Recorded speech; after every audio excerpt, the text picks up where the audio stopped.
You're watching the Faculty of the Mace show, where faculty authority is promoted and protected in the Academy of the 21st century.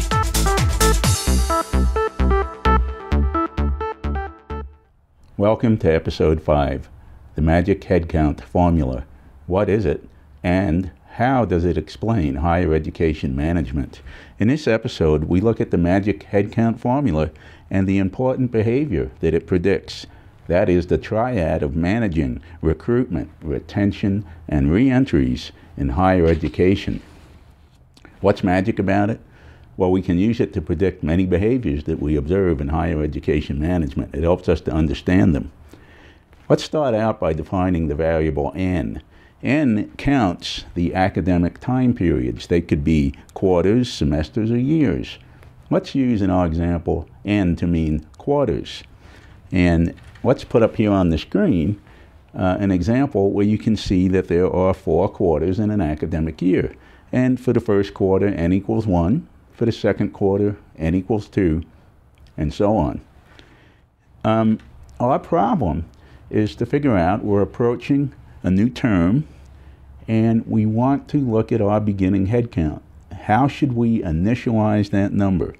Let's put another formula up on the screen, and you'll see that our beginning headcount at the current period N will be equal to the ending headcount at the previous period N minus 1. Now, that's a little bit abstract, so let's make it a little more concrete. Let's use N equal 2 for the second quarter and N minus 1 equals 1 for the first quarter. And let's put that formula up on the screen, and you'll see that for the second quarter, how do we initialize it? Well, the beginning headcount at the second quarter, indicated by the 2, is equal to the ending headcount for the first quarter, indicated by 1. And let's set that equal to 100, just for the purposes of discussion. Now, if that still is a little abstract, let's do this. Let's put the next formula up on the screen, and you'll see that the beginning headcount for quarter 2, indicated by Q2, is equal to the ending headcount for the previous quarter, indicated by Q1. Now that we've initialized our headcount, we're looking at a different problem. We want to look at our starting headcount in quarter 2 and our ending headcount in quarter 2. And to do that, we need to consider all the factors that affect our student headcount. Let's put a general and simple formula up on the screen now, and you'll see that to calculate the headcount at the end of quarter 2, we simply take the headcount at the beginning of that same quarter and we make adjustments. Now, what adjustments do we make? Well, let's put up the next formula, and you'll see that again. To calculate the ending headcount for quarter 2, we take the beginning headcount for quarter 2, and we add in student additions, all the factors that add students, and we take away, obviously, student losses. That's all the factors that cause us to lose students. Let's take a look at some of those factors. These are basically definitions.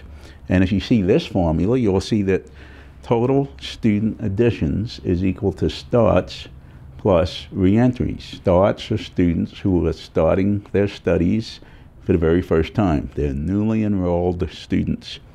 Reentries are students who have been previously enrolled, they've dropped out, and now they're returning to resume their studies.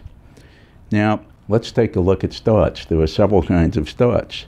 The regular starts are students who are ready to go Monday morning on the first day of class. Late starts are students who come in, usually during the first and second week, and they're ready to start classes. No-shows are students who we expected to start. They've been enrolled, their financial aid is in place, and for some reason, they don't show up. Maybe we can't contact them. So basically, they're a no-show. Let's look at the definition of total student subtractions. We'll put that formula up on the screen. There are 3 main reasons for this: non-returns, drops, and grads. Well, grads is a good thing. Those are the students that successfully graduate. Drops are students who drop for one reason or another, and we'll take a look at that in a moment. And non-returns are students who don't come back to resume classes this term for one reason or another. Let's put the definition of non-returns up on the screen now. Non-returns are broken out into two categories. There are eligible non-returns and ineligible non-returns. The eligible non-returns are students who were enrolled last term, they passed all their classes, they've maintained satisfactory academic performance, their financing is in place, and we expect them to return, and for some reason, Monday morning, start a class, they don't show up. Ineligible non-returns are students who perhaps were failing a class or two. They've failed to maintain satisfactory academic performance, and they are ineligible to return, even if they desire to. Now let's take a look at drops. We'll put the drop formula up on the screen now. You can see that there are two kinds of drops. There are elective drops and forced drops. Elective drops are students who, for one reason or another, elect or decide to drop out of school. Forced drops, however, are students who cannot continue, not because they don't want to, but they are simply no longer allowed to. For instance, they have failed to maintain satisfactory attendance, and they are dropped because of Department of Education regulations. All these factors can be combined into one relatively large, complicated formula. And we're going to put that up on the screen right now. There it is. Now, we can simplify, thank goodness, this calculated formula by making some assumptions, simplifying assumptions. So let's put up our simplifying assumptions on the screen and take a look at them. There they are.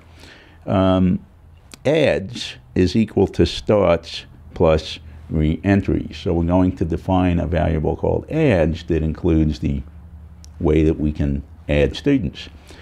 Losses is equal to non-returns plus drops. So that variable losses defines the way we can lose students. And we're separating out graduation because the graduates are a positive factor. We want people to graduate. So if we substitute in adds and losses, we get the magic headcount formula, and we're going to put that up on the screen. May I have a drum roll, please?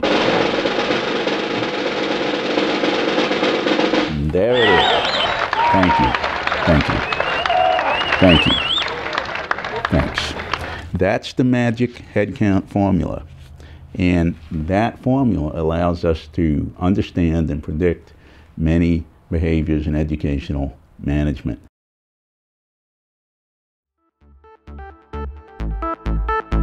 Produced at Studio C, Colorado, USA.